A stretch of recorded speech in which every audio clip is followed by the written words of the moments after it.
ಈ ಕರ್ತನೂ ರಕ್ಷಕನೂ ಆಗಿರುವ ಯೇಸು ಕ್ರಿಸ್ತನ ವಿಷಯವಾದ ಜ್ಞಾನ ಹೊಂದಿ ಲೋಕದ ಮಲಿನತೆಗಳಿಗೆ ತಪ್ಪಿಸಿಕೊಂಡಂತ ಪ್ರತಿಯೊಬ್ಬ ಶಿಷ್ಯೆಯು ಕೂಡ ಮತ್ತೆ ಸುಳಿಯಲ್ಲಿ ಒಂದು ಲೋಕದ ಮಲಿನತ್ವದ ಸುಳಿಯಲ್ಲಿ ಸಿಕ್ಕಿ ಹಾಕಿಕೊಳ್ಳಬಾರದು ಅನ್ನುವಂಥದ್ದೇ ದೇವರ ಉದ್ದೇಶ. ತಿರುಗಿ ತಪ್ಪಿಸಿಕೊಂಡವರು ತಿರುಗಿ ಅವುಗಳಲ್ಲಿ ಸಿಕ್ಕಿಕೊಂಡು ಸೋತು ಹೋದರೆ ಅವರ ಅಂತ್ಯಸ್ಥಿತಿ ಮೊದಲಿಗಿಂತ ಏನಾಗಿದೆ? ಕೆಟ್ಟದ್ದಾಗಿದೆ. ಅವರು ನೀತಿ ಮಾರ್ಗವನ್ನು ತಿಳಿದು ತಮಗೆ ಕೊಡಲ್ಪಟ್ಟ ಪರಿಶುದ್ಧ ಆಜ್ಞೆಯಿಂದ ತೊಲಗಿ ಹೋಗುವುದಕ್ಕಿಂತ ಆ ಮಾರ್ಗವನ್ನು ತಿಳಿದಿದ್ದರೆ ಮೇಲಾಗಿತ್ತು. ನಾಯಿ ತಾನು ಕಕ್ಕಿದ್ದನ್ನು ನೆಕ್ಕುವುದಕ್ಕೆ ತಿರುಗಿಕೊಂಡಿತು ಮತ್ತು ತೊಳೆದ ಹಂದಿ ಕೆಸರಿನಲ್ಲಿ ಹೊರಳುವುದಕ್ಕೆ ಹೋಯಿತು ಎಂಬ ನಿಜವಾದ ಗಾದೆಗೆ ಸರಿಯಾಗಿ ನಡೆದಿದ್ದರು. ಯಾಕೆ ಈ ಸತ್ಯವೇದ ಅಧ್ಯಯನ? ಅಲ್ಲಿ ಸ್ಪೆಷಲ್ ಆಗಿ ಯೂತ್ಸ್ಗೆ ಯಾಕೆ ಸತ್ಯವೇದ ಅಧ್ಯಯನ ಅಂತ ಗಮನಿಸೋದು. ನೀವು ಶಿಷ್ಟತ್ವದ ಶಿಷ್ಯನಾಗಿ ಶಿಷ್ಟತ್ವದ ಒಂದು ಶಿಷ್ಯಳಾಗಿ ಮಾರ್ಪಾಡಾಗಬೇಕು. ಶಿಷ್ಯೆಯಾಗಿ ಇರುವಂತ, ಯಾಕಂದ್ರೆ ಯಾವ ದಿನಮಾನಗಳಲ್ಲಿ ನಾನು ಕಳೆದ ಬಾರಿ ಓದಿಸಿದ ಹಾಗೆ ಅನೇಕ ಶಿಷ್ಯರು ಏನಾಗಿದ್ದಾರೆ? ಯೋಹಾನ ಬರೆದ ಸುವಾರ್ತೆ 6ನೇ ಅಧ್ಯಾಯ 66 ನೋಡ್ತಾ ಬರ್ಬೇಕಾದ್ರೆ ಏನ್ ನೋಡ್ತೇವೆ?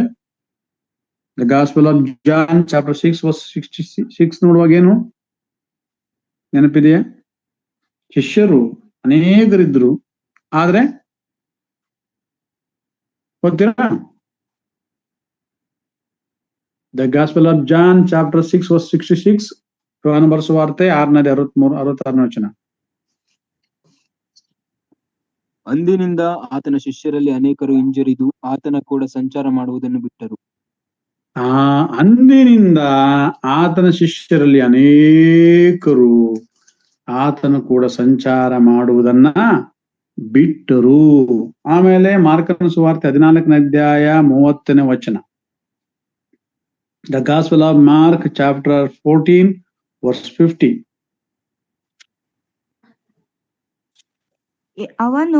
ಅವನು ತಕ್ಕ ಸಾಮಾನ್ಯನಲ್ಲ, ಸಿದ್ಧವಾಗಿ ಇಟ್ಟಿರುವ ಮೇಲಂತಸ್ತಿನ ಮಾರ್ಕನ ಸುವಾರ್ತೆ 14ನೇ ಅಧ್ಯಾಯ 50ನೇ ವಚನ. The gospel of Mark chapter 14 verse 50. ಆಗ ಶಿಷ್ಯರೆಲ್ಲರೂ ಆತನನ್ನು ಬಿಟ್ಟು ಓಡಿ ಹೋದರು. ಸಾಕು. ಆಗ ಶಿಷ್ಯರೆಲ್ಲರೂ ಆತನನ್ನು ಬಿಟ್ಟು ಗೆತ್ಸೆಮನೆ ತೋಟದಲ್ಲಿ ಶಿಷ್ಯರು ನೋಡಿ, ಮೊದಲಾಗಿ ದೇವರು ನೇರವಾಗಿ ತನ್ನ ಸುವಾರ್ತೆಯನ್ನ, ಪರಲೋಕ ರಾಜ್ಯದ ವಾರ್ತೆಯನ್ನ ಪ್ರಕಟಿಸುವುದಕ್ಕಾಗಿ, ತನ್ನ ನಂತರದ ಸೇವೆಯನ್ನು ಮುಂದುವರಿಸುವುದಕ್ಕಾಗಿ ಆರಿಸಲ್ಪಟ್ಟಂತ 12 ಮಂದಿಯನ್ನ ಆರಿಸಿಕೊಳ್ತಾನೆ. ಅವರಿಗೆ ಅಪೊಸ್ತಲರು ಅಂತ ಹೇಳಿ, ಯಾರ್ಯಾರು ದೇವರಿಂದ ನೇರವಾಗಿ ಆರಿಸಲ್ಪಟ್ಟಿದ್ದಾರೆ ಅವರಿಗೆ ಅಪೊಸ್ತಲರು ಎಂಬುದಾಗಿ ಹೆಸರಿದೆ.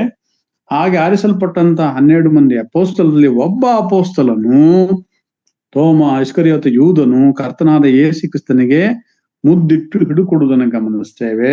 ಇನ್ನು ಮಿಕ್ಕ 11 ಮಂದಿ ಅಪೊಸ್ತಲರು ಗೆತ್ಸೆಮನೆ ತೋಟದಲ್ಲಿ ಆತನ ಕೂಡ ಇದ್ದಾಗಿಯೂ ಕೂಡ, ಆತನ ಕೂಡ ಒಡನಾಟವನ್ನ ಹೊಂದಿದಾಗಿಯೂ ಕೂಡ 3.5 ವರ್ಷಗಳ ಕಾಲ ಆತನ ಸಂಗಡ, ಆತನ ಜೊತೆಗೆ ನಡೆದಾಡಿದಾಗಿಯೂ ಕೂಡ, ಮುಟ್ಟಿ ಮಾತನಾಡಿಸಿ ಆತನು ಮಾಡಿದ ಅದ್ಭುತಗಳನ್ನ ಕಣ್ಣಾರೆ ಕಂಡಾಗಿಯೂ ಕೂಡ, ಆತನು ಕೊಟ್ಟಂತ ಆಹಾರವನ್ನ ಅವರು ಸೇವಿಸಿದಾಗಿಯೂ ಕೂಡ, ಅವರು ಗೆತ್ಸೆಮನೆ ತೋಟದಲ್ಲಿ ಕರ್ತನಾದ ಯೇಸು ಕ್ರಿಸ್ತನಿಂದ ಯೇಸು ಕ್ರಿಸ್ತನ ಹಿಡಿದಾಗ ಯಾರು ಕೂಡ ಸಹಾಯಕ್ಕೆ ಬರಲಿಲ್ಲ.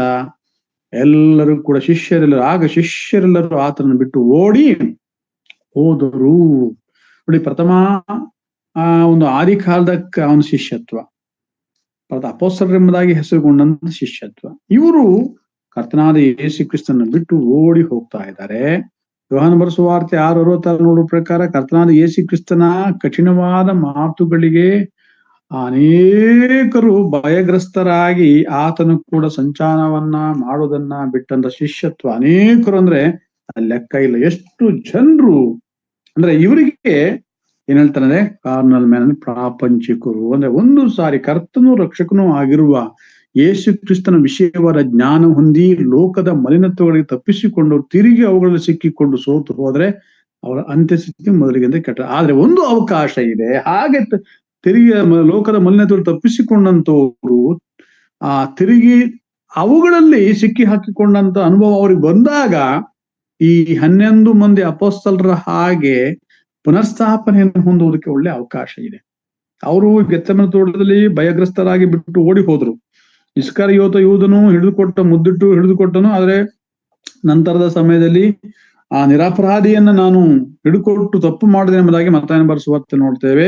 ಆತನು ಉರುಳು ಹಾಕಿಕೊಂಡು ಸತ್ತನು, ಪಶ್ಚಾತ್ತಾಪ ಪಟ್ಟು ಅಂತ ನೋಡ್ತೇವೆ. ಅಂದ್ರೆ ಆತನು ಪಶ್ಚಾತ್ತಾಪಟ್ಟು ಕ್ರಿಸ್ತನ ಮುಂದೆ ಆತನ ಶರಣಾಗತಿಯನ್ನ ಹೊಂದಿದ್ರೆ, ಆತ ಒಂದು ಕ್ರಿಸ್ತನ ಮುಂದೆ ಒಪ್ಪಿಕೊಂಡಿದ್ರೆ ಆತನು ಶಿಷ್ಯತ್ವದಲ್ಲಿ ಮುಂದುವರಿಯುವಂತ ಎಲ್ಲ ಅವಕಾಶಗಳಿತ್ತು. ಆದ್ರೆ ಅವನು ದುಡುಕಿ ನಿರ್ಧಾರವನ್ನು ಮಾಡಿದವನಾಗಿ ಆ ಒಂದು ಕಾರ್ಯಕ್ಕೆ ಕೈ ಹಾಕಿ ನಾನು ತಪ್ಪಿತಸ್ಥನಾದ ಎಂಬಂತ ಪಾಪ ಪ್ರಜ್ಞೆ ಅವನಿಗೆ ಬಂದಿದ್ರಿಂದ ಅವನು ಉರುಳು ಹಾಕಿಕೊಂಡು ಸತ್ತನು. ಆದ್ರೆ ಅವನು ಅರ್ಥ ಮಾಡಿಕೊಳ್ಳಬೇಕಾಗಿತ್ತು, ಯೇಸು ಕ್ರಿಸ್ತನು ಆತನ ಕೂಡ ಇದ್ದಾಗ, ಯೇಸು ಕ್ರಿಸ್ತನಿಗೆ ಇಸ್ಕರಿಯೋತ ಇದ್ದಾಗ ಅದು 3 ಬಾರಿ ಹೇಳ್ತಾನೆ, ನಾನು ಯೆರೂಸಲೇಮಿಗೆ ಹೋಗ್ಬೇಕು, ಅಲ್ಲಿ ನನ್ನನ್ನು ಹಿಡಿದಾಗ ಅವರು ನನ್ನ ನ್ಯಾಯಾಸನಗಳ ಮುಂದೆ ಕರ್ಕೊಂಡು ಹೋಗ್ತಾರೆ, ಕರ್ಕೊಂಡು ಹೋಗಿ ವಿಚಾರಣೆ ಮಾಡ್ತಾರೆ, ನನ್ನ ಶಿಲುಬೆಗೆ ಹಾಕ್ತಾರೆ, ಬಹುಜನರ ಪಾಪಗಳಿಗಾಗಿ ನಾನು ಸಹಾಯ ಪಡ್ಬೇಕಾಗಿದೆ, ಸತ್ತ ಮೇಲೆ ನಾನು 3 ದಿವಸ ಎದ್ದು ಬರ್ತೇನೆ ಎಂಬಂದ ಸತ್ಯವನ್ನ ಆತನು 3 ಬಾರಿ ಶಿಷ್ಯರ ಮಧ್ಯೆ ಹಂಚಿಕೊಂಡಾಗಿ ಕೂಡ ಅವನ ಗಮನ ಅಲ್ಲಿ ಇಲ್ಲ ಪ್ರಿಯರೇ. ಅವನು ಅದಕ್ಕೆ ಅವನು ತನ್ನ ಗಮನವನ್ನ ಕೊಟ್ಟಿದ್ದೇ ಆಗಿದ್ರೆ ಅವನು ತಿರುಗಿ ಕರ್ತನ ಬಳಿಗೆ ಬಂದು ಒಂದ್ ವೇಳೆ ಶಿಲುಬೆಗೆ ಹಾಕುವುದಕ್ಕೆ ಹಿಡುಕೊಟ್ಟಾಗಿಯೂ ಕೂಡ ಆತನು ಸತ್ತು ಸಮಾಧಿ ಹುಣಲ್ಪಟ್ಟು 3ನೇ ದಿವಸ ಎದ್ದು ಬರುವ ತನಕ ಅವನು ಕಾಯ್ತಾಯತೆಯಲ್ಲಿ ಸಮಾಧಿಯ ಬಳಿಯಲ್ಲಿ ಕಾಯುವಂತ ಅವಕಾಶ ಅವನಿಗಿತ್ತು. ಮಗ್ದಲದ ಮರಿಯಳಿಗಿಂತ ಮುಂದಾಗಿ ಅವನು ಕ್ರಿಸ್ತನನ್ನ ಕಂಡು ಆತನ ಮುಂದೆ ಕ್ಷಮಾಪಣೆ ಕೇಳೋದಕ್ಕೆ ಅವಕಾಶ ಇತ್ತು. ಆದ್ರೆ ಆತ ಆ ಕಾರ್ಯವನ್ನು ಆತನ ಮಾಡಿ ದುಡುಕಿದವನಾಗಿ ಹಿಡುಕೊಡುವಾಗ ದುಡುಕಿದ, ಮಾತ್ರವಲ್ಲ ಉರುಳು ಹಾಕಿಕೊಂಡು ಸಾಯುವಾಗ ದುಡುಕಿದ. ಅಂದ್ರೆ ತಿರುಗಿಕೊಳ್ಳುವುದಕ್ಕೆ ಪ್ರತಿಯೊಬ್ಬ ಶಿಷ್ಯಗೆ ಅಂದ್ರೆ ತಪ್ಪಿ ಹೋದಂತ ಶಿಷ್ಯನಿಗೆ ಪ್ರಾಪಂಚಿಕಳಾದಂತ ಲೌಕಿಕವಾದಂತ ಒಂದು ಜೀವಿತವನ್ನು ಜೀವಿಸುವಂತ ಪ್ರತಿಯೊಬ್ಬ ಶಿಷ್ಯಗೆ ಬಿದ್ದು ಹೋದಂತವರಿಗೆ ಪುನರ್ಸ್ಥಾಪನೆ ಹೊಂದುವುದಕ್ಕೆ ದೇವರು ಅವಕಾಶವನ್ನ ಮಾಡಿಕೊಡ್ತಾರೆ. ಅದರ ವಿಷಯದಲ್ಲಿ ನಾವು ಪೇತ್ರನನ್ನು ಗಮನಿಸ್ತೇವೆ. ಪೇತ್ರನು ಆ ಮೊದಲ ಅಪೊಸ್ತಲನಾದ ಹಾಗೆ ಕೂಡ, ಮೊದಲ ಶಿಷ್ಯನಾದ ಕೂಡ ಆತನ ಸೀಮೋನ್ ಪೇತ್ರನು, ಕೇಫನ ಎಂದು ಕರೆಸಿಕೊಳ್ಳುವಂತ ಪೇತ್ರನು ಕರ್ತನನ್ನ ಹಿಡಿದ ಸಂದರ್ಭದಲ್ಲಿ ಆ ಒಂದು ಶತಾಧಿಪತಿ ಆಳಿನ ಕಿವಿಯನ್ನ ಕತ್ತರಿಸಿದ ಆತನು ಅವನೇ ಎಂಬುದಾಗಿ ಕೆಲವು ಅನೇಕ ನಿದರ್ಶನ ನೋಡ್ತೇವೆ. ಅಂಥ ಪೇತ್ರನು ಓಡಿ ಹೋಗ್ದನ್ನು ನೋಡ್ತೇವೆ. 11 ಮಂದಿ ಅಪೊಸ್ತಲನಿಗೆ ಅವನು ಕೂಡ ಓಡಿ ಹೋಗ್ತಾನೆ. ಅಲ್ಲಿ ಧೈರ್ಯ ತೋರಿಸಿದ, ಸಿಂಹದ ಹಾಗೆ ಧೈರ್ಯದಿಂದ ಅವನು ನಿಂತುಕೊಳ್ಬೇಕಾಯ್ತಾರ ಓಡಿ ಹೋದ. ಆದ್ರೆ ಕ್ರಿಸ್ತನನ್ನ ಹಿಡಿದು ನ್ಯಾಯ ವಿಚಾರಣೆಗಾಗಿ ತರುವಾಗ 3 ಬಾರಿ ಅಲ್ಲಿ ಆಳಿನ ಕೈಗೆ ಸಿಕ್ಕಿದಾಗ ಆತನು ಒಪ್ಪಿಕೊಳ್ಳದ ಇರತಕ್ಕಂಥ ಸಂಗತಿಯನ್ನ ಕರ್ತನು ಗ್ರಹಿಸಿ ಆತನ ತಿರುಗಿ ನೋಡ್ತಾನೆ. ತಿರುಗಿ ನೋಡಿದ ಸಂದರ್ಭದಲ್ಲಿ ಕರ್ತನು ಇದಕ್ಕಿಂತ ಮೊದಲಾಗಿ ಆತನಿಗೆ ಹೇಳಿದ ಮಾತು ನನಗೆ ಬರುತ್ತೆ, ನನ್ನನ್ನ ಅರಿಯನೆಂಬುದಾಗಿ ನೀನು ಹೇಳಿದ ಸಂದರ್ಭದಲ್ಲಿ 3 ಸಾರಿ ನಿನ್ನ ಕೋಳಿ ಕೂಗ್ತದೆ, ಅವಾಗ ನೀನು ಸಂಪೂರ್ಣವಾಗಿ ನನ್ನ ಅರಿಯನೆಂಬುದಾಗಿ ಹೇಳ್ತೀಯ ಎಂಬುದಾಗಿ ಸಂಗತಿಯನ್ನು ನೋಡ್ತಾ ಅಂದ್ರೆ ಅವನು ನನ್ನ ಪ್ರಾಣ ಕೊಡೋದಕ್ಕೂ ಸಿದ್ಧನಾಗಿದ್ದೇನೆ ಎಂಬುದಾಗಿ ಹೇಳ್ತಾನೆ. ಆದ್ರೆ ಕ್ರಿಸ್ತನನ್ನ ಗೊತ್ತಿಲ್ಲ ಎಂಬುದಾಗಿ ಅಲ್ಲಿ ಬಡಬಡಾಯಿಸಿದಂತ ವ್ಯಕ್ತಿ. ಆದ್ರೆ ಯಾವ ಕರ್ತನು ಹೇಳಿದ ಮಾತು ನೆನಪಿಗೆ ಬಂತೋ ಅವನು ಕರ್ತನ ಮುಂದೆ ತನ್ನ ಸಂಪೂರ್ಣ ತಪ್ಪನ್ನು ಒಪ್ಪಿಕೊಂಡಿದ್ದು ಮಾತ್ರವಲ್ಲ, ಅಲ್ಲಿ ಅಂದಿನಿಂದ ಅವನ ಜೀವಿತವೆಲ್ಲ ಕೂಡ ಮಾರ್ಪಾಟ ಆಗ್ತದೆ. ಆದಾಗ್ಯೂ ಕೂಡ ಅದನ್ನು ಮತ್ತೆ ಯೋಹಾನ ಬರೆದ ಸುವಾರ್ತೆ 21 ಬರುವಾಗ ಅವನ ಜವಾಬ್ದಾರಿಕೆಯನ್ನ ಮಾಡೋದ್ರಲ್ಲಿ ಯಾವ್ದು ಕರ್ತನ ಹೇಳ್ತಾನೆ, ಅರವಣಾಗುವಾಗ ನೀವು ಇಲ್ಲಿಯೇ ಯೆರೂಸಲೇಮಿನಲ್ಲಿ ಕಾದುಕೊಂಡ್ರೆ ನೀವು ಹೇಗೆ ಹೋಗಿರೋದನ್ನ ನಾನು ಹೇಗೆ ಹೋಗಿರೋದನ್ನ ನೀವು ನೋಡ್ತಾ ಇದ್ದೀರೋ ಹಾಗೆ ತಿರುಗಿ ಬರ್ತೇನೆ ಎಂಬುದಾಗಿ ಹೇಳಿದಾಗಿ ಕೂಡ ಅವ್ರು ಕಾದುಕೊಳ್ಳೋದಿಲ್ಲ, ಮತ್ತೆ ಅವ್ರು ಮೀನುಡಿಯೋದಕ್ಕಾಗಿ ಹೋಗ್ತಾರೆ.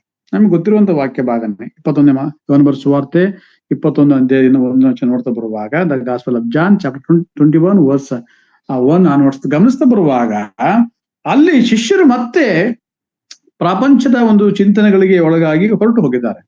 ಆದ್ರೂ ಕ್ರಿಸ್ತನ ಅಲ್ಲಿ ಬಿಡೋದಿಲ್ಲ. ಮತ್ತೆ ಬರುವಾಗ ಅಲ್ಲಿ ಪಶ್ಚಾತ್ತಾಪ ಅನ್ನುವಂಥದ್ದು ಅವರಿಗೆ ಮತ್ತೆ ಅರಿವಾಗ್ತಾ, ಅಂದಿನಿಂದ ಇಡೀ ಶಿಷ್ಯರು ಮತ್ತೀಯನನ್ನು ಒಳಗೊಂಡಂತೆ, ಇಸ್ಕರಿಯೋತನಿಗೆ ಬದಲಾಗಿ ಮತ್ತೀಯನ ಒಳಗೊಂಡಂತೆ ಇಡೀ ಶಿಷ್ಯರೆಲ್ಲರೂ ಕೂಡ ಕರ್ತನಿಗೆ ಒಂದು ರಕ್ತ ಸಾಕ್ಷಿಗಳಾಗಿ ಸಾಯುವಂತ ಒಂದು ದೊಡ್ಡ ಮಟ್ಟದ ಒಂದು ಶಿಷ್ಟತ್ವದ ಶಿಷ್ಯರಾಗಿ ಮಾರ್ಪಾಡುವುದನ್ನು ಗಮನಿಸ್ತೇವೆ. ಯಾವ ಪೇತ್ರನು ಆತನ ಅರಿಯನೆಂಬುದಾಗಿ 3 ಸಾರಿ ಸುಳ್ಳು ಹೇಳಿದನು, ಅದೇ ಪೇತ್ರನು ಶಿಲುಬೆಯಲ್ಲಿ ತಲೆ ಕೆಳಗಾಗಿ ಮರಣವನ್ನು ಹೊಂದುವಂತ ಒಂದು ಸ್ಥಿತಿಗೆ ತನ್ನನ್ನು ಸಮರ್ಪಣೆ ಮಾಡಿಕೊಳ್ತೇನೆ. ನನ್ನ ಪ್ರೀತಿಯ ದೇವಜನರೇ, ದೇವರ ವಾಕ್ಯವನ್ನ ಅತ್ಯಂತ ಆಸಕ್ತಿಯಿಂದ ಆಲೈಸ್ತಾ ಇರ್ತಕ್ಕಂಥ ಪ್ರೀತಿಯ ದೇವಜನರೇ, ಪ್ರಮುಖವಾಗಿ ಗಮನಿಸಬೇಕಾದ ಒಂದು ಸಂಗತಿ, ಕರ್ತನಾದ ಯೇಸು ಕ್ರಿಸ್ತನ ಶಿಷ್ಯತ್ವಕ್ಕೆ ಕರೆದಿರುವಾಗ ಆ ಶಿಷ್ಯತ್ವದಲ್ಲಿ ಶಿಷ್ಟರಾಗಿ ಒಂದು ಕ್ರಮಾನುಸಾರವಾಗಿರ್ತಕ್ಕಂತಹ ಶಿಸ್ತುಬದ್ಧವಾದಂತಹ ಸಮರ್ಪಿಸಲ್ಪಟ್ಟಂತಹ ಸಮರ್ಥವಾದಂತಹ ಮಾದರಿಯುಳ್ಳ ದೈವಿಕವಾದಂತಹ ಬಲ,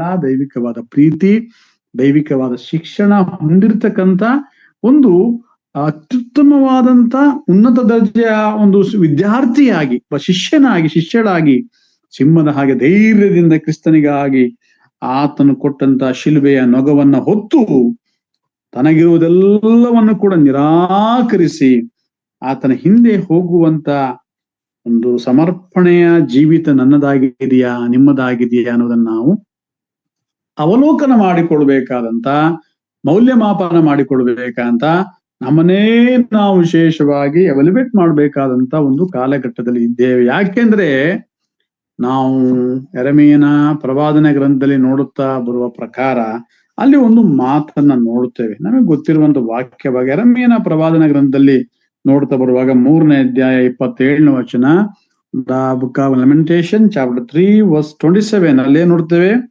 ಯೆರೆಮೀಯನ ಪ್ರವಾದನೆ ಗ್ರಂಥ 3ನೇ ಅಧ್ಯಾಯ 27ನೇ ವಚನ, ಅಲ್ಲಿ ಏನ್ ನೋಡ್ತೇವೆ? ಯೌವನದಲ್ಲಿ ನೊಗ ಹೊರುವುದು ಮನುಷ್ಯನಿಗೆ ಲೇಸು. ಯೌವನದಲ್ಲಿಯೇ ನೊಗ ಹೊರುವಂಥದ್ದು ಮನುಷ್ಯನಿಗೆ ಲೇಸು. ಯಾಕೆ ಯೌವನ ಪ್ರಾಯದಲ್ಲಿಯೇ ನೊಗ ಹೊರಬೇಕು ಅನ್ನುವುದನ್ನ ಬಹಳ ಸುಂದರವಾಗಿ ಪ್ರಸಂಗಿಯಲ್ಲಿ ದೇವರ ಜ್ಞಾನವನ್ನು ಹೊಂದಿರತಕ್ಕಂತ ಪ್ರಸಂಗಿಯಾಗಿರ್ತಕ್ಕಂಥ ಸೊಲೊಮೋನನು ಬಹಳ ಸ್ಪಷ್ಟವಾಗಿ ಬರೀತಾನೆ. ಬಹಳ ಸ್ಪಷ್ಟವಾಗಿ ಬರೀತಾನೆ. ಯಾಕಂದ್ರೆ ಯೌವನದಲ್ಲಿ ಯಾಕೆ ನೊಗವನ್ನು ಹೊರಬೇಕು, ಯಾಕೆ ನೀವು ಆ ನಂತರ ದಿನಗಳಿಗೆ ಹೊರಲಿಕ್ಕೆ ಕಷ್ಟ ಆಗ್ತದೆ ಅಂದ್ರೆ 12ನೇ ಅಧ್ಯಾಯ 1ನೇ ವಚನ, the book of Ecclesiastes chapter 12 verse 1 onwards.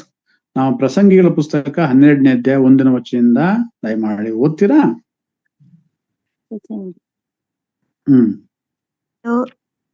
ಸಂತೋಷವಿಲ್ಲವೆಂದು ನೀನು ಹೇಳುವ ವರ್ಷಗಳು ಕಷ್ಟದ ದಿನಗಳು ಸಂತೋಷವಿಲ್ಲವೆಂದು ನೀನು ಹೇಳುವ ವರ್ಷಗಳು ಸಮೀಪಿಸುವುದರೊಳಗಾಗಿ ಯೌವನದಲ್ಲಿಯೇ ನಿನ್ನ ಸೃಷ್ಟಿಕರ್ತನನ್ನು ಸ್ಮರಿಸು. ಆ ಕಷ್ಟದ ದಿನಗಳಲ್ಲಿ ಸೂರ್ಯನು, ಬೆಳಕು, ಚಂದ್ರನು, ನಕ್ಷತ್ರಗಳು ಮೊಬ್ಬಾಗುವವು. ಮಳೆಯಾದ ಮೇಲೆಯೂ ಮೋಡಗಳು ಮತ್ತೆ ಬರುವವು. ಅದೇ ಕಾಲದಲ್ಲಿ ಮನೆಗಾವಲಿನವರು ನಡುಗುವರು, ಬಲಿಷ್ಠರು ಬೊಗ್ಗುವರು, ಹರಿಯುವವರು ಕೊಂಚವಾದುದರಿಂದ ಕೆಲಸವನ್ನು ನಿಲ್ಲಿಸಿ ಬಿಡುವರು. ಕಿಟಕಿಗಳಿಂದ ನೋಡುವವರು ಮಂಕಾಗುವರು, ಬೀದಿಯ ಬಾಗಿಲುಗಳು ಮುಚ್ಚಿರುವವು. ಹರಿಯುವ ಸ್ಥಳದ ಶಬ್ದವು ತಗ್ಗಿ ಹಕ್ಕಿಯ ಧ್ವನಿಯಷ್ಟು ಕಿರ್ಲಾಗುವುದು. ಗಾಯಕಿಯರೆಲ್ಲ ಕೂಗುವರು. ಇದಲ್ಲದೆ ಆ ದಿನಗಳಲ್ಲಿ ದಿನ ಕಂಡರೆ ಭಯ, ದಾರಿಯಲ್ಲಿ ಅಪಾಯ. ಬಾದಾಮಿಯ ಮರವು ಹೂ ಬಿಡುವುದು, ಮಿಡತೆಯೂ ಕೂಡ ಭಾರವಾಗುವುದು. ಆಶೆಯು ಕುಂದುವುದು, ಮನುಷ್ಯನು ತನ್ನ ನಿತ್ಯ ಗೃಹಕ್ಕೆ ಹೊರಡುವುದಕ್ಕಿದ್ದಾನಲ್ಲ. ಸಾಕಂದ್ರೆ ಯಾಕೆ ಸಾಕು ಸರ್, ಥ್ಯಾಂಕ್ ಯು. ಯಾಕೆ ಯೌವನ ಕಾಲದಲ್ಲಿಯೇ ನೊಗ ಹೊರದು ಮನುಷ್ಯನಿಗೆ ಲೇಸು? ಯಾಕೆ ಯೂತ್ ಮೀಟಿಂಗ್ ಅನ್ನ, ಯೂತ್ ಬೈಬಲ್ ಸ್ಟಡಿಯನ್ನ ಇಲ್ಲಿ ಕಂಡಕ್ಟ್ ಮಾಡ್ತಾ ಇದ್ದಾರೆ? ಯಾಕೆ ಆಯೋಜನೆ ಮಾಡಿದ್ರೆ? ಯಾಕೆ ಅದನ್ನ ವಿಶೇಷವಾಗಿ ರೂಪುಗೊಳಿಸ್ತಾ ಇದ್ದಾರೆ ಅಂದ್ರೆ, ಯೌವನ ಪ್ರಾಯದಲ್ಲಿ ನೊಗ ಹೊರದು ಮನುಷ್ಯನಿಗೆ ಲೇಸು. ಯಾಕೆಂದ್ರೆ ಈ ಯೌವನ ಪ್ರಾಯ ಕಳೆದು ಹೋದ ಮೇಲೆ ಅದು ಯಾವ ರೀತಿಯಲ್ಲಿ ನಮ್ಮ ಜೀವಿತವನ್ನ ಮಾರ್ಪಡಿಸ್ತದೆ ಎಂಬುದನ್ನ ಈ 12ನೇ ಅಧ್ಯಾಯದ 1ನೇ ವಚನದಿಂದ ಓದ್ತಾ ಬರುವಾಗ, ಕಷ್ಟದ ದಿನಗಳು ಸಂತೋಷವಿಲ್ಲವೆಂದು ನೀನು ಹೇಳುವ ವರ್ಷಗಳು ಸಮೀಪಿಸುವುದರೊಳಗಾಗಿ ಯೌವನದಲ್ಲಿಯೇ ನಿನ್ನ ಸೃಷ್ಟಿಕರ್ತನನ್ನ ಸ್ಮರಿಸು. ಇದು ನಮಗೆ ಒಳ್ಳೆ ಅವಕಾಶ. ಯೌವನಸ್ಥರಿಗೆ ವಿಶೇಷವಾಗಿ, ಪ್ರತಿಯೊಬ್ಬರಿಗೂ ಕೂಡ ಆತ್ಮೀಕ ಯೌವನಸ್ಥರು, ಶಾರೀರಿಕ ಯೌವನಸ್ಥರು. ಆತ್ಮೀಕವಾಗಿ ಎಷ್ಟು ಯೌವನಸ್ಥರಾಗಿ ಇರ್ಬೇಕು ಅನ್ನೋದನ್ನ ದೇವರ ವಾಕ್ಯ ಹೇಳ್ತಾ ಇದೆ. ಶರೀರದಲ್ಲಿ ಒಂದು ವೇಳೆ ಕೃಷರಾದಾಗಿ ಕೂಡ, ಶರೀರದಲ್ಲಿ ಯೌವನಸ್ಥಿಕೆ ಇದ್ದಾಗಿ ಕೂಡ, ನಮ್ಮ ದೇವರಿಗಾಗಿ ಒಂದು ತೇಜೋಮಯವಾಗಿರ್ತಕ್ಕಂಥ ಜ್ಯೋತಿರ್ಮಂಡಲದೋಪಾದಿಲು ಉರಿಯುವಂತ ದೀವಟಿಗೆಯಾಗಿ, ಪಂಜಾಗಿ, ಬೆಳಕಾಗಿ ನಾವು ಕಾಣಬರ್ಬೇಕು. ಒಂದು ವೇಳೆ ಯೌವನ ಪ್ರಾಯದಲ್ಲಿ ನಮಗೆ ಶಿಷ್ಟತ್ವದ ಶಿಷ್ಟಳಾಗಿರ್ತಕ್ಕಂಥ ಶಿಷ್ಯತ್ವದ ಒಂದು ಜೀವಿತವನ್ನು ಜೀವಿಸುವುದಕ್ಕೆ ಆಗದೆ ಹೋದರೆ, ನಂತರ ದಿನಗಳಲ್ಲಿ ಏನ್ ಸಂಭವಿಸಿದೆ? ಆ ಕಷ್ಟದ ದಿನಗಳಲ್ಲಿ ಸೂರ್ಯನು, ಬೆಳಕು, ಚಂದ್ರನು, ನಕ್ಷತ್ರಗಳು ಅಂದ್ರೆ ನಮ್ಗೆ ಅವೆಲ್ಲ ಕೂಡ ಮಸುಕಾಗಿ ವಯಸ್ಸಾದ ಕಾಲದಲ್ಲಿ ಕಾಣುವಂತ ದಿನಗಳು ಹತ್ರ ಬರ್ತಾ ಇದೆ. ಅದೇ ಕಾಲದ ಮನೆಗಾವಲಿನವರು ನಡುಗುವರು, ಬಲಿಷ್ಠರು ಬೊಗ್ಗುತ್ತಾರೆ. ಅಂದ್ರೆ ಇದು ಮನೆಗಾವಲಿನವರು ಅಂತ ಹೇಳುವಾಗ ಸೊಂಟವು ಕೂಡ ಸಂಪೂರ್ಣವಾಗಿ ಬಲಹೀನವಾಗ್ತದೆ. ಬಲಿಷ್ಠರು ತೊಡೆ ಮೊಣಕಾಲಿನ ಶಕ್ತಿ ಕುಂದು ಹೋಗುವಂತದ್ದಾಗಿದೆ. ಅರೆಯುವವರು ಕೊಂಚವಾದಂದ್ರೆ ಹಲ್ಲುಗಳು ಉದುರಿ ಹೋಗುವಂತದ್ದು ನಿಲ್ಲಿಸಿ ಬಿಡ್ತಾರೆ. ಕಿಟಕಿಗಳನ್ನು ನೋಡೋರು ಕಣ್ಣುಗಳು ಕೂಡ ಮಂಕಾಗ್ತದೆ. ಬೀದಿಯ ಬಾಗಿಲುಗಳು ಅಂದ್ರೆ ಬಾಯಿ ಕೂಡ ಸಂಪೂರ್ಣವಾಗಿ ಮುಚ್ಚಿ ಹೋದಂತ ಅನುಭವ. ಅರೆಯುವ ಸ್ಥಳದ ಶಬ್ದವು ತಗ್ಗಿ ಹಕ್ಕಿಯ ಧ್ವನಿಯಷ್ಟು ಕೀರ್ಲಾಗ್ತದೆ. ಅಂದ್ರೆ ಅಲ್ಲಿ ಈಗ ಶಕ್ತಿ ಇರುವಾಗ ಯೌವನದಲ್ಲಿ ಎಲ್ಲವನ್ನು ಕೂಡ ಚೆನ್ನಾಗಿ ಅರೆದು ತಿಂತೇವೆ ಅಂದ್ರೆ ಅಲ್ಲಿ ಶಬ್ದ ಇದೆ. ಆದ್ರೆ ಈಗ ಏನಾಗ್ತದೆ ಅಂದ್ರೆ ಅರೆಯುವುದಕ್ಕೂ ಕೂಡ ಸಾಧ್ಯತೆ ಇಲ್ಲ. ಗಾಯಕರ ಸ್ವರ ಕೂಡ ಕಡಿಮೆ ಆಗ್ತದೆ. ಈಗ ನಮಗೆ ಗಟ್ಟಿಯಾದ ಸ್ವರ, ಸದೃಢವಾದ ಸೊಂಟ, ಸದೃಢವಾದಂತ ಬಲಿಷ್ಠವಾದ ಕಾಲುಗಳಿದೆ, ಮೊಣಕಾಲಿದೆ, ಪಾದಗಳಿದೆ ಮತ್ತು ನಿಂತುಕೊಳ್ಳುವುದಕ್ಕೆ ನಮಗೆಲ್ಲ ಒಂದು ಸೈನಿಕಳಾಗಿ ನಿಂತುಕೊಳ್ಳುವುದಕ್ಕೆ ನಮಗೆ ಸಮರ್ಥ ಇದೆ ಈಗ ಯೌವನ ಪ್ರಾಯದಲ್ಲಿ. ಆದ್ರೆ ಹೋಗ್ತಾ ಹೋಗ್ತಾ ಬೊಗ್ಗಿದ ನಡುಗುವ ಕಾಲುಗಳು, ಬಲಿಷ್ಠವಾಗಿರ್ತಕ್ಕಂಥ ಕಾಲುಗಳು ಅವು ಬಗ್ಗುತ್ತವೆ, ಸೊಂಟ ಕೂಡ ಬಗ್ಗಿ ಹೋಗ್ತದೆ. ಆಮೇಲೆ ನಮ್ಗೆ ನಿಂತುಕೊಳ್ಳಿ ನಿತ್ರಾಣಿ ಹೊತ್ತು ಅನೇಕರನ್ನ ಕಾಣ್ತೇವೆ. ಶತಾಯುಷಿಗಳು 80 ವರ್ಷ ದಾಟಿರ್ತಕ್ಕಂಥವ್ರು, ಕೆಲವು 70 ವರ್ಷ ದಾಟಿರ್ತಕ್ಕಂಥವ್ರು, 90 ವರ್ಷ ದಾಟಿರ್ತಕ್ಕಂಥವ್ರು, ಅವರ ಜೀವಿತವನ್ನು ಗಮನಿಸುವಾಗ ನಮ್ಗೆ ಅರ್ಥ ಆಗ್ತದೆ ನಾವು ಎಷ್ಟರ ಮಟ್ಟಿಗೆ ಅಲ್ಲಿ ಬಲಹೀನ ಸ್ಥಿತಿಗೆ ಬರ್ತೇವೆ. ಅಲ್ಲಿ ನೋಡ್ತೇವೆ ಕಿಡಿಗಳು ನೋಡುವಂತವ್ರು ಕೊಂಚವಾಗ್ತಾರೆ ಅಂತ ನೋಡುವವರು ಮಂಕಾಗ್ತಾನೆ, ಕಣ್ಣು ಕಾಣದಂತ ಮಸುಕಾದ ಸ್ಥಿತಿಗೆ ಬರ್ತದೆ. ಅರಿಯುವಂತಹ ಹಲ್ಲುಗಳು ಕೂಡ ದಂತಪಂಕ್ತಿಗಳು ಉದುರಿ ಹೋಗ್ತದೆ. ಎಷ್ಟೋ ಜನ ಬಚ್ಚು ಬಾಯಿ ಅಮ್ಮಂದಿರನ್ನ, ತಂದೆ ತಾಯಿಗಳನ್ನ ನೋಡ್ತೇವೆ. ಬೀದಿಯ ಬಾಗಿಲು ಮುಚ್ಚಿರ್ತವೆ. ಅಂದ್ರೆ ಯಾವಾಗಲೂ ಕೂಡ ಮಾತನಾಡೋ ಶಕ್ತಿ ಹೊಂದಿದಂತ ಬಾಗಿಲುಗಳು, ಬಾಯಿ ದುಡಿಗಳು ಅದು ಯಾವಾಗಲೂ ಕೂಡ ಮುಚ್ಚಿಕೊಂಡಿರ್ಬೇಕಂತ ಪರಿಸ್ಥಿತಿಗಳು. ಅರಿಯುವ ಸ್ಥಳ ಕುಗ್ಗಿ ಹೋಗ್ತದೆ, ತಗ್ಗಿ ಹಕ್ಕಿಯ ಧ್ವನಿಯಷ್ಟು ಆ ಬಾಯಲ್ಲಿ ಕೂಡ ಶಬ್ದವೇ ಈಚೆಗೆ ಬರೋದಿಲ್ಲ. ಕೀರ್ಲಾದಂತಹ ಅನುಭವ. ಗಾಯಕರೆಲ್ಲ ಕೂಗ್ತಾರೆ, ನಾವು ಸ್ವರ ಎತ್ತಿ ಹಾಡ್ತೇವೆ. ನನ್ನ ಪ್ರೀತಿಯ ದೇವಜನರೇ, ಪ್ರಿಯ ಯೌವನಸ್ಥರ, ಈ ಅವಕಾಶವನ್ನ ನೀವು ಕಳೆದುಕೊಂಡ್ರೆ ಯೌವನ ಪ್ರಾಯದಲ್ಲಿಯೇ ಶಿಷ್ಯಳಾದಂತ ಶಿಷ್ಯತ್ವದ ಒಂದು ಜವಾಬ್ದಾರಿಕೆಯನ್ನ ನೀವು ನಿರ್ವಹಿಸುವುದರಲ್ಲಿ ವಿಫಲರಾದರೆ ಆ ಜವಾಬ್ದಾರಿಕೆಯನ್ನ ಮತ್ತೆ ಹೊಂದಿಕೊಳ್ಳುವುದಕ್ಕೆ ಪಡ್ಕೊಳ್ಳುವುದಕ್ಕೆ ಅದಕ್ಕೆ ಹೇಳೋದು ಕಷ್ಟದ ದಿನಗಳು ಸಂತೋಷವಿಲ್ಲವೆಂದು ನೀನು ಹೇಳುವ ವರ್ಷಗಳು ಸಮೀಪಿಸುವುದರೊಳಗಾಗಿ ಯೌವನದಲ್ಲಿಯೇ ನಿನ್ನ ಸೃಷ್ಟಿಕರ್ತನ ಸ್ಮರಿಸು. ಯಾಕೆಂದ್ರೆ ಆಶೆ ನೋಡಿ ಮುಂದೆ ನೋಡ್ತೇವೆ 5ನೇ ವಚನ, ಇದರಲ್ಲಿ ಆ ದಿನಗಳ ದಿನ್ನೆ ಕಂಡ್ರೆ ಭಯ, ದಾರಿಯಲ್ಲಿ ಅಪಾಯ, ಬಾದಾಮಿಯ ಮರ ಹೋಗ್ಬಿಡ್ತದೆ, ಮಿಡತೆಯೂ ಕೂಡ ಭಾರ ಆಗ್ತದೆ, ಆಶೆ ಎಲ್ಲ ಕುಂದಿ ಹೋಗ್ತದೆ, ನಿಸಾರವಾದಂತ ಜೀವಿತ. ಎಷ್ಟೋ ಜನ ನಮ್ಮ ತಂದೆ ತಾಯಿಗಳು, ಅಜ್ಜ ಅಜ್ಜಿಯಂದಿರು, ಮುತ್ತಾತೆಯಂದಿರಿದ್ದಾರೆ, ಆಸುಪಾಸುಗಳು ಕಾಣ್ತೇವೆ. ಮತ್ತು ಮನುಷ್ಯನು ಇದೆಲ್ಲದರ ಒಂದು ಚಿತ್ರಣ ಅಂದ್ರೆ ಮನುಷ್ಯನು ತನ್ನ ನಿತ್ಯ ಗೃಹಕ್ಕೆ ಹೊರಡುವುದಕ್ಕಿದ್ದಾನೆ. ಸಾಮಾನ್ಯವಾಗಿ ಹೇಳ್ತೇವೆ ಅಲ್ಲಿರುವುದು ನಮ್ಮ ಮನೆ, ಇಲ್ಲಿರುವುದು ಸುಮ್ಮನೆ. ಅಂದ್ರೆ ಈ ಭೂಮಿಯ ಮೇಲೆ ನಾವು ಕಳಿಸಲ್ಪಟ್ಟಿರ್ತಕ್ಕಂಥದ್ದು ದೇವರಿಗಾಗಿ ಒಂದು ಯಥಾರ್ಥವಾಗಿರ್ತಕ್ಕಂಥ ಶಿಷ್ಟತ್ವದ ಉಳ್ಳತಕ್ಕಂಥ ಶಿಷ್ಯಳಾಗಿ ನಮ್ಮ ಬದುಕನ್ನ ಕರ್ತನಿಗೆ ಕೊಡೋದಕ್ಕಾಗಿ. ಆ ನಿಟ್ಟಿನಲ್ಲಿ ನಮ್ಮ ಒಂದು ಜೀವಿತ ಹೇಗಿದೆ? ನಾನು ಆಗಲೇ ಹೇಳಿದಾಗೆ ಪೇತ್ರನ ಪತ್ರಿಕೆಯಲ್ಲಿ ಓದಿಸಿದ ಹಾಗೆ ಒಮ್ಮೆ ಕರ್ತನು ರಕ್ಷಕನೂ ಆಗಿರುವ ಯೇಸು ಕ್ರಿಸ್ತನ ವಿಷಯವಾದ ಜ್ಞಾನ ಹೊಂದಿ ಲೋಕದ ಮಲಿನತ್ವಗಳಿಗೆ ತಪ್ಪಿಸಿಕೊಂಡು ತಿರುಗಿ ಅವುಗಳು ಸಿಕ್ಕಿಕೊಂಡು ಸೋತು ಹೋದಂತ ಅನುಭವ ಇರುವುದಾದ್ರೆ ಈ ಹೊತ್ತೇ ಪ್ರೀತಿ ಯೌವನಸ್ಥ ಸಹೋದರ ಸಹೋದರಿಯರೇ ಪುನಃಸ್ಥಾಪನೆ ಹೊಂದಿಕೊಳ್ಳುವುದಕ್ಕೆ ಅವಕಾಶವಿದೆ. ಇಲ್ಲದೆ ಹೋದ್ರೆ ಅವರ ಅಂತ್ಯಸ್ಥಿತಿ ಹಾಗೆಯೇ ಲೋಕದ ಮಲಿನತೆಗಳಿಗೆ ಸಿಕ್ಕಿಕೊಂಡು ಸೋತು ಹೋದಂತವರು, ತಪ್ಪಿಸಿಕೊಂಡಂತವ್ರು ತಿರುಗಿ ಅವುಗಳಲ್ಲಿ ಸಿಕ್ಕಿಕೊಂಡು ಸೋತು ಹೋದ್ರೆ ಅವರ ಅಂತ್ಯಸ್ಥಿತಿ ಮೊದಲಿಗಿಂತ ಕೆಟ್ಟದ್ದಾಗ್ತಾ ಇದೆ. ಬಹಳ ಕಠಿಣ. ಎಷ್ಟೋ ಜನರು ಯೌವನಸ್ಥರು ನಿಮ್ಮ ಕಣ್ಣು ಮುಂದೆ ಇರಬಹುದು. ಎಷ್ಟೋ ಜನರು ಯೌವನಸ್ಥರು ನಿಮ್ಮ ದೇವರನ್ನು ಬಿಟ್ಟವರ ಪರಿಸ್ಥಿತಿ ನೋಡ್ಬೋದು ನೀವು ಪ್ರಿಯರೇ. ಅವರು ನೀತಿ ಮಾರ್ಗವನ್ನು ತಿಳಿದು ತಮಗೆ ಕೊಡಲ್ಪಟ್ಟ ಪರಿಶುದ್ಧ ಆಜ್ಞೆಯನ್ನು ತೊಲಗಿ ಹೋಗಿಂತ ಆ ಮಾರ್ಗವನ್ನು ತಿಳಿದಿದ್ದರ ಮೇಲಾಗ್ತದೆ. ಅವ್ರು ಮಾಮೂಲಿಯಾಗಿ ಪ್ರಾಕೃತ ಮನುಷ್ಯರಾಗಿದ್ರೆ ಎಷ್ಟೋ ಒಳ್ಳೆ ಆಗ್ತಿತ್ತು. ಆದ್ರೆ ಅವ್ರು ತಿಳಿದಿದ್ದಾರೆ, ರಕ್ಷಣೆ ಪಡ್ಕೊಂಡಿದ್ದಾರೆ.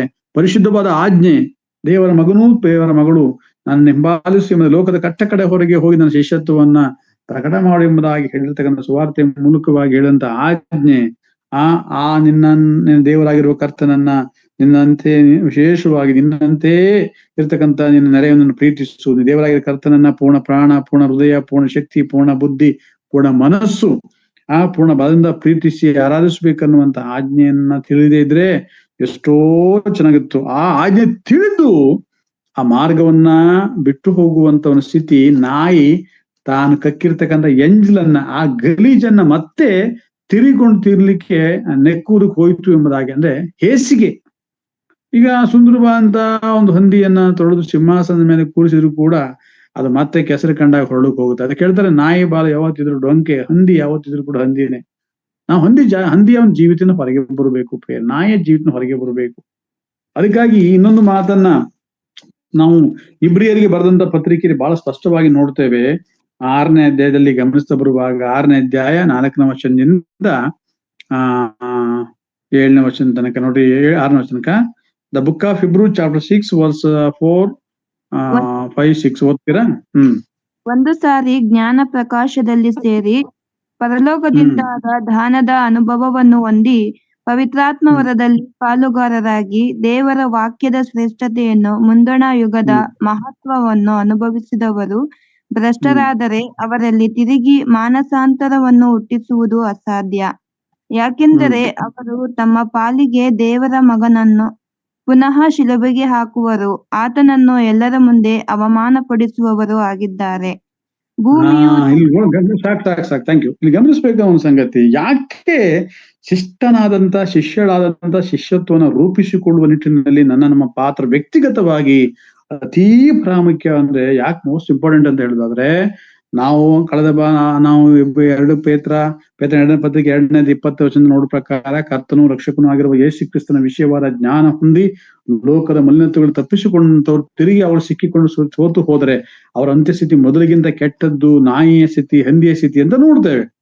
ಅವರು ದೇವರ ಪ್ರಸಿದ್ಧ ಒಂದು ಆಜ್ಞೆಯನ್ನು ತೊಲಗಿ ಹೋಗುವುದಕ್ಕಿಂತ ಆ ಮಾರ್ಗವನ್ನು ತಿಳಿದಿದ್ರೆ ಎಷ್ಟೋ ಹೆಚ್ಚಾಗಿದೆ. ಅನೇಕರು ಹೇಳ್ತಾರೆ, ನೀ ನನ್ನ ಹೊಟ್ಟೆಲಿ ಹುಟ್ಟದೇ ಇದ್ರೆ ಎಷ್ಟೋ ಚೆನ್ನಾಗಿತ್ತಪ್ಪ, ಇಂಥ ಮಗಳನ್ನು ಹೆತ್ತು ನಾನು ದೊಡ್ಡ ತಪ್ಪು ಮಾಡಿದೆ, ನೀನ್ ಗೊತ್ತಿದೆ ಈ ರೀತಿ ಆಗ್ತೀಯ ಅಂತ ಹೇಳಿದ್ರೆ ನೀನ್ ಹುಟ್ಟುವಾಗ ನೀನು ಕತ್ತಿಸಿಗೆ ಸಾಯಿಸ್ಬಿಡ್ತೀನಿ ಅಂತ ಅನೇಕ ತಂದೆ ತಾಯಿಗಳು ಹೇಳಿದ್ರು ನೋಡ್ತೇವೆ. ಯಾಕಂದ್ರೆ ಈ ಯೌವನಸ್ಥ ಮಕ್ಕಳ ಕೆಲವು ಮಕ್ಕಳ ಅತಿಯಾದ ತುಂಟಾಟ, ವಿಪರೀತವಾದ ಬಂಡುತನ, ಒಂದು ಬಂಡಾಟ, ಒಂದು ದುಶ್ಚಟ, ಅಥವಾ ಅವ್ರಿಗಿರುವಂತ ಒಂದು ವ್ಯಸನಗಳು, ಅವ್ರಿಗಿರ್ತಕ್ಕಂಥ ಎಲ್ಲ ರೀತಿಯ ಏನಂದ್ರೆ ಅಡಿಕ್ಷನ್ಸ್ ಅಂತ ಹೇಳ್ತೇವೆ, ಎಲ್ಲ ದುಶ್ಚಟಗಳೇನಿದೆ, ಅಥವಾ ಅವ್ರಿಗಿರ್ತಕ್ಕಂಥ ಎಲ್ಲಾ ರೀತಿಯ ಒಂದು ಲೌಕಿಕವಾದ ಚಿಂತನೆಗಳು ಇವತ್ತು ಅನೇಕ ತಂದೆ ತಾಯಿಗಳ ಹೃದಯವನ್ನ ಕದಲಿಸ್ತದೆ.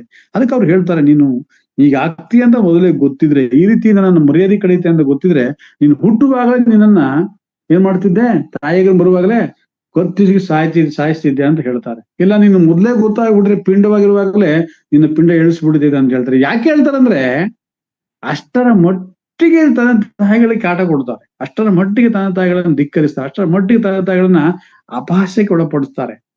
ತಂದೆ ತಾಯಿಗಳಿಗೆ ಅಪಹಾಸ್ಯಕ್ಕೆ ಒಳಪಡಿಸುವಾಗ, ಅವ್ರನ್ನ ನೋಯಿಸುವಾಗ, ಅವ್ರನ್ನ ಛೇಡಿಸುವಾಗ, ಅವ್ರನ್ನ ದುಃಖಪಡಿಸುವಾಗ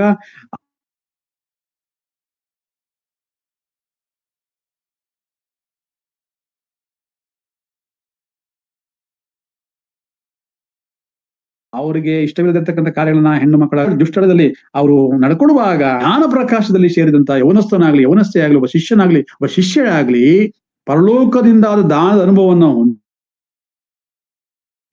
ಹೊಂದಿ ಪವಿತ್ರಾತ್ಮ ವರದಲ್ಲಿ ಪಾಲ್ಗಾರರಾಗಿ ದೇವರ ವಾಕ್ಯದ ಶ್ರೇಷ್ಠತೆಯನ್ನ, ಮುಂದಣ ಯುಗದ ಮಹತ್ವವನ್ನು ಅನುಭವಿಸಿದಂತವ್ರು ಭ್ರಷ್ಟರಾಗುವಂಥದ್ದು ಬಹಳ ಗಂಭೀರವಾದ ಸತ್ಯ. ಅವರ ಅಂತ್ಯಸ್ಥಿತಿಯನ್ನು ಅವರೇ ಬರ್ಕೊಳ್ತಾ ಇದ್ದಾರೆ ಅಂತ ಹೇಳ್ಬೋದು. ಅವರ ಅಂತ್ಯಸ್ಥಿತಿ ಬಹಳ ಗಂಭೀರವಾಗ್ತದೆ. ಯಾಕೆಂದ್ರೆ ಅಲ್ಲಿ ನೋಡ್ತೇವೆ, ಅವರು ತಮ್ಮ ಪಾಲಿಗೆ ದೇವರ ಮಗನನ್ನು ಪುನಃ ಶಿಲುಬೆಗೆ ಹಾಕುವವರು, ಆತನನ್ನು ಎಲ್ಲರ ಮುಂದೆ ಅವಮಾನ ಪಡಿಸುವವರಾಗಿದ್ದಾರೆ. ಈಗಾಗಲೇ 2000 ವರ್ಷಗಳ ತಗ್ಗಿನಲ್ಲಿ ಸಕಲ ಮನುಷ್ಯರ ಪಾಪಗಳ ನಿವಾರಣಾರ್ಥವಾಗಿ, ನನ್ನ ಪಾಪಕ್ಕಾಗಿ, ನಿಮ್ಮ ಪಾಪಕ್ಕಾಗಿ, ಪ್ರೀತಿ ಯೌವನಸ್ಥೆಯೇ, ಪ್ರೀತಿಯ ಸಹೋದರ ಸಹೋದರಿ, ಕರ್ತನು ಶಿಲುಬೆ ಮೇಲೆ ತನ್ನ ರಕ್ತವನ್ನ ಸುರಿಸಿ ಒಂದು ತೊಟ್ಟು ಸಹ ಉಳಿಸಿಕೊಳ್ಳದೆ ಎಲ್ಲವನ್ನು ಕೂಡ ಬಸಿದು ತನ್ನ ಪ್ರಾಣವನ್ನು ಮಹಾಧ್ವನಿಗೈದು ಏಲಿ ಏಲಿ ಲಮ ಸಬಕ್ತಾನಿ, ನನ್ನ ದೇವರೇ ಯಾಕೆ ನನ್ನ ಕೈ ಬಿಟ್ಟಿ ಎಂಬುದಾಗಿ ಹೇಳಿ ಆತನು ತನ್ನ ಪ್ರಾಣವನ್ನು ಒಪ್ಪಿಸಿಕೊಟ್ಟಿದ್ದಾನೆ. ಆ ಕರ್ತನನ್ನ ನಾವುಗಳು ಮತ್ತೆ ಒಂದು ವೇಳೆ ಈ ದುಷ್ಟತ್ವದ ಶಿಷ್ಟತ್ವದಲ್ಲಿ ಇಲ್ಲದಿರತಕ್ಕಂಥ ಶಿಷ್ಯತ್ವದಲ್ಲಿ ನಡೆಯುತ್ತಾ ಎಲ್ಲರ ಮುಂದೆ ಪುನಃ ಶಿಲುಬೆಗೆ ಹಾಕುವಂತ ದುಷ್ಕೃತ್ಯ ಮಾಡ್ತಾ ಬಂದ್ರೆ, ಎಲ್ಲರ ಮುಂದೆ ಅವಮಾನ ಪಡಿಸುವಂತ ಕೆಲಸಕ್ಕೆ ಕೈ ಹಾಕಿದ್ರೆ ಆ ಶಿಷ್ಯತ್ವ ದಂಡನೆಗೆ ಒಳಪಡುವಂತದ್ದಾಗಿದೆ. ಅದಕ್ಕೆ ಯೌವನದಲ್ಲಿಯೇ ನೊಗ ಹೊರುವಂಥದ್ದು ಮನುಷ್ಯನಿಗೆ ಲೇಸು. ಪ್ರಲಾಪ 3:27 ಹೇಳುವ ಪ್ರಕಾರ ಕಷ್ಟದ ದಿನಗಳು ಸಂತೋಷವಿಲ್ಲವೆಂದು ಹೇಳುವಂತ ವರ್ಷಗಳು ಸಮೀಪಿಸಿದೊಳಗಾಗಿಯೇ ಕರ್ತನಾದಂತ ಯೇಸು ಕ್ರಿಸ್ತನನ್ನ ಯೌವನದಲ್ಲಿಯೇ ಸ್ಮರಿಸಬೇಕು, ಸೃಷ್ಟಿಕರ್ತನ ಸ್ಮರಿಸಬೇಕು. ಒಂದು ದಿವಸ ಆ ಸಮಯಕ್ಕಾಗಿ ನಿನ್ಗೆ ಎದುರು ನೋಡುವುದಾದ್ರೆ ಅದು ನಿನಗೆ ಸಿಗೋದಿಲ್ಲ. ಆ ನಿಟ್ಟಿನಲ್ಲಿ ನಿಮ್ಮ ಪ್ರಯತ್ನ ಏನಾಗಿದೆ?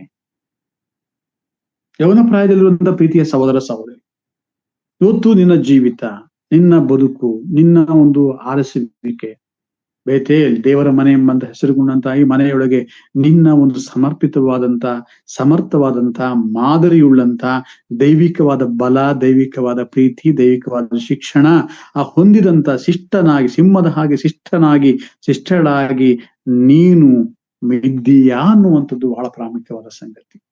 ಆ ನಿಟ್ಟಿನಲ್ಲಿ ನಾನು ಕಳೆದ ಬಾರಿ ಹೇಳ್ತಾ ಬಂದ ಎಲೀಷನು 12 ಜೋಡಿ ಎತ್ತುಗಳನ್ನ ಆತನು ಕಟ್ಟಿಕೊಂಡವನಾಗಿ ಹೊಲ ಉಳುತ್ತಾ ಇರುವಾಗ ಹೊಲವನ್ನ ಆತನು ಉಳುತ್ತಾ ಇರುವ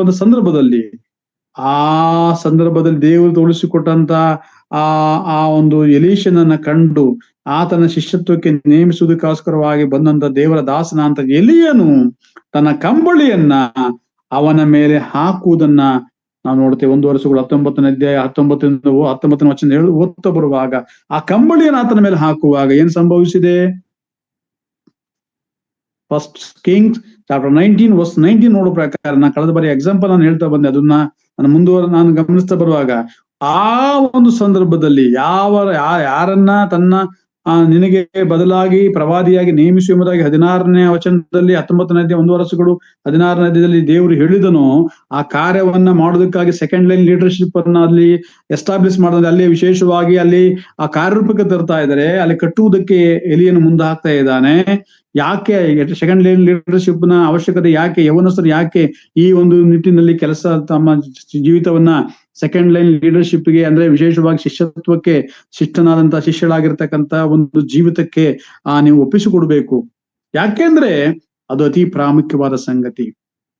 ಈಗ ಇರುವಂತಹ ಆ ನಾಯಕತ್ವ ಅದು ಕರ್ತನು ಅನುಮತಿಸುವವರೆಗೆ, ಕರ್ತನು ಕರೆಯುವವರೆಗೆ ಅವ್ರ ನಾಯಕತ್ವವನ್ನ ಆ ಜವಾಬ್ದಾರಿಕೆ ನಿರ್ವಹಿಸಿದ ವಾಟ್ ನೆಕ್ಸ್ಟ್, ಮುಂದೆ ಆದಂತ ಸಂಗತಿಗಳೇನು, ಸಭೆಯ ಜವಾಬ್ದಾರಿಕೆಗಳೇನು, ಆ ಸಭೆಯ ಜವಾಬ್ದಾರಿಕೆ ನಿರ್ವಹಿಸುವಲ್ಲಿ ನಿಮ್ಮ ಪಾತ್ರ. ಅದನ್ನೇ ಎಲೀಯನಿಗೆ ದೇವರು ಸ್ಪಷ್ಟವಾಗಿ ಹೇಳ್ತಾನೆ. 19ನೇ ಮುಕ್ತಾಯ ಮಾಡ್ಲಿಕ್ಕೆ ಹೋಗಿ ಮುಂಚಿತವಾಗಿ ಅದನ್ನ ಮತ್ತೆ ನೋಡೋಣ, ಗಮನಿಸ್ರಿ. 19ನೇ ಅಧ್ಯಾಯ 16ನೇ ವಚನ ನೋಡ್ತಾ ಬರುವಾಗ 1 ವರ್ಷದ ಫಸ್ಟ್ ಕಿಂಗ್ ಚಾಪ್ಟರ್ 19 ವರ್ಸ್ 16 ನೋಡ್ತಾ ಬರುವಾಗ, ನಿಮ್ಸಿಯ ಮಗನಾದ ಯೇಹುವನ್ನು ಇಸ್ರಾಯೇಲ್ ಅರಸನಾಗಿಯೂ ಅಬೇಲ್ ಮಹೋಲದವನು ಶಾಫಾಟನ ಮಗನೂ ಆದ ಎಲೀಷನು ನಿನಗೆ ಬದಲಾಗಿ ಪ್ರವಾದಿಯನ್ನಾಗಿ ಅಭಿಷೇಕಿಸು ಎಂಬುದಾಗಿ ಹೇಳಿದಂತ ದೇವರ ಮಾತನ್ನ ಕೇಳಿದಂತ ಪ್ರವಾದಿ ಅಂತ ಎಲೀಯನು 19ನೇ ಅಧ್ಯಾಯಕ್ಕೆ ಬರುವಾಗ 10 ವಚನಕ್ಕೆ ಬರುವಾಗ 19ನೇ ಅಧ್ಯಾಯ 1 ವರ್ಷ 19ನೇ ವಚನ ನೋಡ್ತೇವೆ. ಎಲೀಯನು ಅಲ್ಲಿಂದ ಹೊರಟು ಹೋಗಿ ಶಾಫಾಟನ ಮಗನಾದ ಎಲೀಷನನ್ನು ಕಂಡನು. ಅವನು ಹೊಲವನ್ನು ಉಳುವುದಕ್ಕೆ 12 ಜೋಡಿ ಎತ್ತುಗಳನ್ನು ತಂದು 12ನೇ ಜೋಡಿನ ತಾನಾಗಿ ಉಳುತ್ತಿದ್ದನು. ಎಲೀಯನು ಅಲ್ಲಿಂದ ಹಾದು ಹೋಗುವಾಗ ತನ್ನ ಕಂಬಳಿಯನ್ನು ಅವನ ಮೇಲೆ ಹಾಕಿದನು. ಪ್ರೀತಿಯ ದೇವ ಜನರೇ, ದೇವರು ನಿಮ್ಮನ್ನ ಯಾವಾಗ ಆರಿಸಿಕೊಳ್ತಾನೆ? ನಾನು ಆಗಲೇ ಕಳೆದ ವಾರ ಹೇಳ್ತಾ ಬರುವ ಹಾಗೆ, ಸೋಮಾರಿಯನ್ನ, ಅಲಸ್ಯಗಾರನನ್ನ, ಇನ್ನು ಸ್ವಲ್ಪ ನಿದ್ರೆ ತುಸು ತೂಕಡಿಕೆ ಎಂಬುದಾಗಿ ಕೈ ಮುರಿಕೊಳ್ಳುವನ ಆರಿಸಿಕೊಳ್ಳುವುದಿಲ್ಲ ಪ್ರಿಯರೇ. ಆರಿಸಿಕೊಳ್ತಾನ? ಯಾವ ಕಾರಣ ಕೂಡ ಆರಿಸಿಕೊಳ್ಳೋದಿಲ್ಲ. ಯಾಕಂದ್ರೆ ಸೋಮಾರಿ ಅವನು ಯಾವಾಗಲೂ ಕೂಡ ಒಳ್ಳಾಡ್ತಾ ಇರ್ತಾನೆ ಎಂಬುದಾಗಿ ದೇವರ ವಾಕ್ಯದಲ್ಲಿ ನಾವು ಸ್ಪಷ್ಟವಾಗಿ ನಾವು ಜ್ಞಾನೋಕ್ತಿಯಲ್ಲಿ ನೋಡ್ತೇವೆ. ಅವನ ಪರಿಸ್ಥಿತಿ ಏನಾಗಿದೆ?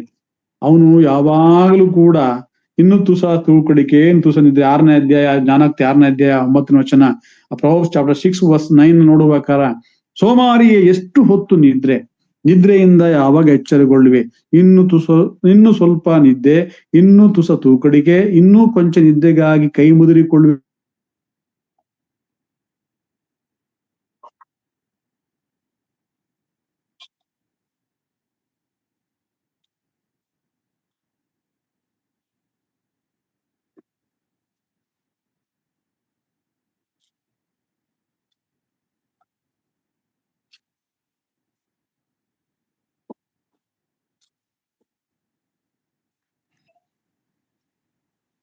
ಬ್ರದರ್ ಮ್ಯೂಟ್ ಆಗಿರ್ಬೇಕು. ಅಂದುಕೊಳ್ಳುವೆಯಾ? ಬಡತನವು ದಾರಿಗಳು ಅಂದ್ರೆ ಅವನ 12ನೇ ಅಧ್ಯಾಯ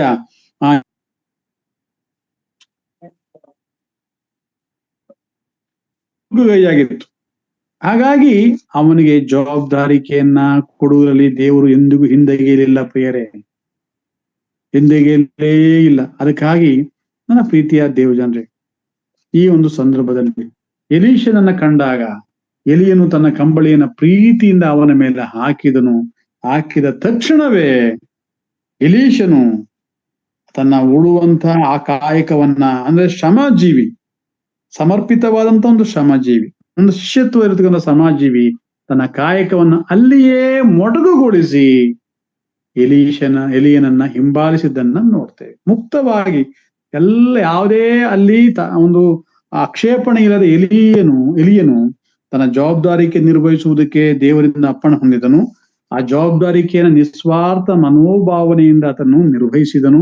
ತನ್ನ ಮೇಲಿದ್ದಂತಹ ಆ ಒಂದು ಆಶೀರ್ವಾದಕರವಾದ ಕಂಬಳಿಯನ್ನ ಆ ಎಲಿಸನ ಮೇಲೆ ಹಾಕುವಾಗ 12 ಜೋಡಿ 24 ಹೋರಿಗಳು ಕೊನೆಯ ಜೋಡಿಯ ಹೊತ್ತು ಉಳ್ತಾ ಇದ್ದಾನೆ. ಆ ಜೋಡಿ ಎತ್ತುಗಳನ್ನ ಬಿಟ್ಟು ಕೊನೆಯ ಜೋಡಿಯನ್ನ ತಂದು ಅದರ ಉಳುಮೆ ಮಾಡುವಂತ ಆ ನೇಗಿಲು, ಅದಕ್ಕೆ ಸಂಬಂಧಪಟ್ಟಂತ ಎಲ್ಲ ಆ ಪರಿಕರಗಳನ್ನ ತಂದು ಅದನ್ನ ಕಟ್ಟಿಗೆ ಮಾಡಿ ಅವುಗಳನ್ನು ಒದಿಸಿ ಅದರಿಂದ ಅದನ್ನು ಉಣಬಡಿ ಸತ್ಕಾರ ಮಾಡ್ತಾನೆ. ಅಂದ್ರೆ ಶಿಷ್ಯತ್ವ ಎಷ್ಟರ ಮಟ್ಟಿಗೆ ಪ್ರಬಲವಾಗಿದೆ ಪ್ರಿಯರೇ. ಈ ಮುಂಜಾನೆ ಎಲಿಯನಿಗಿಂತಲೂ ಶ್ರೇಷ್ಠನಾಗಿರ್ತಕ್ಕಂಥ ನಮ್ಮ ಕರ್ತನಾದ ಯೇಸು ಕ್ರಿಸ್ತನ ಶಿಷ್ಯರು ಎಂಬುದಾಗಿ ಆತನ ರಕ್ತದ ಕ್ರಯದಿಂದ ಕೊಂಡುಕೊಳ್ಳಲ್ಪಟ್ಟಂತ ನಾವುಗಳು ಹೇಗಿದ್ದೇವೆ ಅನ್ನೋದು ಪ್ರಾಮುಖ್ಯ. ನಾವು ಶ್ರಮಜೀವಿಗಳ, ದೇವರ ಹೊಲವೆಂಬಂತ ಸಭೆಯಲ್ಲಿ ನಾವು ದುಡಿತಾ ಇದ್ದೇವ, ಸೋಮಾರಿಗಳ, ಅಲಸ್ಯಗಾರರ, ಇನ್ನು ತುಸು ತೂಕಡಿಕೆ, ಇನ್ನು ಸ್ವಲ್ಪ ನಿದ್ರೆ ಎಂಬುದಾಗಿ ಕೈ ಮುದುರಿಕೊಳ್ಳುವಂತ ಮೈಗಳರಾಗಿದ್ದೇವ, ಅದರ ಚುರುಕುಗೈಯವರಾಗಿ ಇದ್ದೇವ? ಇದನ್ನ ನಾವು ಪ್ರಶ್ನೆ ಮಾಡಿಕೊಳ್ಳಬೇಕು. ಇದರಿಂದ ನಾವು ಕಲಿಬೇಕಾದ ಸಂಗತಿ, ನಾನು ಶಿಷ್ಟಳಾದ ಶಿಷ್ಯತ್ವದಲ್ಲಿ ಇದ್ದೇನಾ, ಅಥವಾ ಕರ್ತನ ರಕ್ಷಕನಾಗಿರೋ ಯೇಸು ಕ್ರಿಸ್ತನ ವಿಷಯವರ ಜ್ಞಾನ ಹೊಂದಿ ಲೋಕದ ಮನೋತಿಗೆ ತಪ್ಪಿಸಿಕೊಂಡಂತ ನಾನು ಮತ್ತೆ ಅವಳು ಸಿಕ್ಕಿಕೊಂಡು ಸೋತು ಹೋಗಿದ್ದೇನಾ? ಇವುಗಳನ್ನ ಅರ್ಥ ಮಾಡಿಕೊಳ್ಳ್ರಿ. ಇದನ್ನ ಅರ್ಥ ಮಾಡಿಕೊಂಡವರಾಗಿ ನಾವು ಕರ್ತನಿಗೋಸ್ಕರವಾಗಿ ಜೀವಿಸೋಣ. ದೇವರು ತಾನೇ ನಮ್ಮನ್ನ ವಿಶೇಷವಾಗಿ ಆಶೀರ್ವದಿಸಲಿ. ಕರ್ತನ ಅನುಮತಿಸಿದ ಮುಂದಿನ ವಾರಗಳಲ್ಲಿ ಇನ್ನು ವಿಸ್ತೃತವಾಗಿರ್ತಕ್ಕಂಥ ಈ ಅಧ್ಯಯನವನ್ನ ಮುಂದುವರಿಸೋಣ. ಯಾಕಂದ್ರೆ ನಾವು ಸಮರ್ಪಿತರಾಗಿರ್ತಕ್ಕಂಥ, ಸಮರ್ಥರಾದಂತ, ಮಾದರಿಯುಳ್ಳಂತ, ದೈವಿಕ ಬಲ, ದೈವಿಕ ಪ್ರೀತಿ, ದೈವಿಕ ಶಿಕ್ಷಣ ಹೊಂದಿರತಕ್ಕಂಥ ಸಿಂಹದ ಹಾಗೆ ಶಿಷ್ಟಳಾದಂತ ಒಂದು ಶಿಷ್ಯತ್ವವನ್ನ ನಾವು ನಮ್ಮ ಸ್ಥಳೀಯ ಸಭೆಯಲ್ಲಿ ನಾವು ತೋರಿಸ್ಬೇಕಾಗಿದೆ. ನಮ್ಮ ಜೀವಿತವನ್ನ ಸಾಕ್ಷೀಕರಿಸಬೇಕಾಗಿದೆ. ಅದಕ್ಕೆ ಬೇಕಾದದ್ದು ವಿಶೇಷವಾಗಿ ಒಂದು ಹಿಂಬಾಲಿಸುವ ಮನಸ್ಸು, ಸಮರ್ಪಿಸಲ್ಪಟ್ಟಂತ ಮನಸ್ಸು, ಜೀವಿತ. ಯಾಕಂದ್ರೆ ಯವನ ಪ್ರಾಯವೇ ದೇವರಿಗೆ ಇಷ್ಟವಾಗಿರ್ತಕ್ಕಂಥ ಸಂಗತಿ ಪ್ರಿಯರೇ. ಹಾಗಾಗಿ ಈ ಸಮಯವನ್ನು ನಮ್ಮ ಪರೀಕ್ಷೆ ಒಳಪಡಿಸ್ಕೊಳ್ಳೋಣ. ಕರ್ತನು ಈ ಅವಕಾಶ ಕೊಟ್ಟದಕ್ಕಾಗಿ, ಅವಕಾಶ ಕೊಟ್ಟಂತ ಹಿರಿಯರಿಗೆ, ಎಲ್ಲ ಯೌವನಸ್ಥರಿಗೆ ನನ್ನ ಹೃತ್ಪೂರ್ವಕ ವಂದನೆಗಳು. ಕರ್ತನ ನಾಮಕ್ಕೆ ಮಹಿಮೆ ಉಂಟಾಗಲಿ. Thank you.